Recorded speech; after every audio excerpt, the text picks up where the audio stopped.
Number one was the Fountain, which is a really crazy film that takes place across lots of different time scales, and it just resonated with me just because it's really bonkers and interesting, and it's also based on a graphic novel, and I work with graphic novels, and I've always been interested. Thank you. Number I don't know what happened today. Drive, Ryan Gosling film. Enjoyed that. It's a really powerful story. I found it spellbinding from the start. The soundtrack, the way it's filmed, the way it looks, and it's just really powerful. Story about protection. Just resonated with me quite well. And number three would be Into the Wild. Very emotional film. Again resonates with me probably because a man searching for that sort of meaning of his own existence and kind of thing.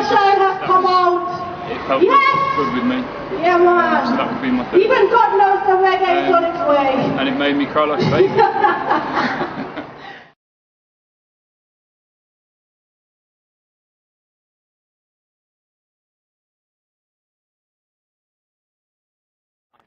Okay, so the first one is definitely Blade Runner.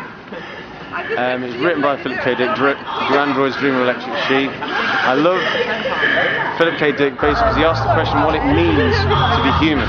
And basically the replicants in the story are so close to humans that it's hard to tell the difference between humans and replicants. And that's what I like about that film.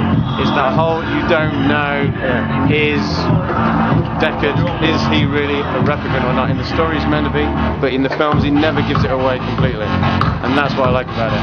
And it's got that, the Marlowe, Private Eye kind of voiceover they put into it. I kind of like some of that. So it's got that whole film noir twist on it as well. I love all that. Filmic quality, wonderful. Yeah. Ridley Scott, brilliant director, amazing. So yeah, that's my first film. Second film, Star Wars Trilogy. Yeah, but definitely Star Wars, because when I was a youngster that was quite groundbreaking, amazing special effects, the whole, it was a kind of space opera of the time. It set the groundbreaking special effects before CGI, kind of set the tone, the benchmark on special effects, and this, I like the kind of, although obviously it was quite basic, but the story was definitely a good versus evil kind of simplistic story, but it was appealing to quite a large kind of the idea of setting a completely different universe, totally different, imagination in space, fantasy, quite like that. Third film is basically, as finally came to, was 1984, which was set in 1984, which was filmed then, ironically as well, in that day. And I remember coming home from holiday and seeing that, and that was quite amazing. And the soundtrack by the Eurythmics was quite amazing, quite powerful as well. The kind of electric sound was kind of like quite harsh. And I like the dystopic view of society, the kind of cynical view, the dark view of society. I've obviously read the book first, and I read it originally. I read it at school actually, and we weren't actually allowed to read it as well. It was seen as when George Orwell wrote that, he was suffering from tuberculosis. He was quite a disturbed man then. So I like the way that our English teacher was trying to put us off reading it. So that immediately got me more interested in reading it. So we'd had Animal Farm, that was okay. We were critical of socialism and communist system, capitalist world obviously.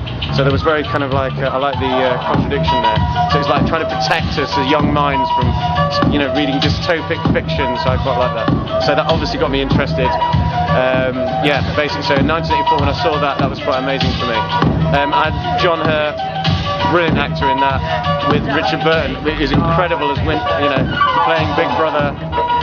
Incredibly disturbing scene towards the end there as well, in the horror scene of him being tortured, and where he basically dehumanises him, and basically that's the kind of sort of thing what goes into society today as an effect of war. The whole idea of the illusion of war, it goes between two different societies where it's a fiction that's created out of nothing, and the illusion of how perception changes, the whole idea of media, the messages in the history where we forget history, how it's manipulated by the powers that be to become whatever they want it to be, how our minds are constantly being altered, the memory of what time in our history is constantly being manipulated. So we have no sense of what real time is, and that's definitely endemic, and it's certainly a very strong chord that goes through that film and obviously the book as well. So yes, that's definitely my choice as my food.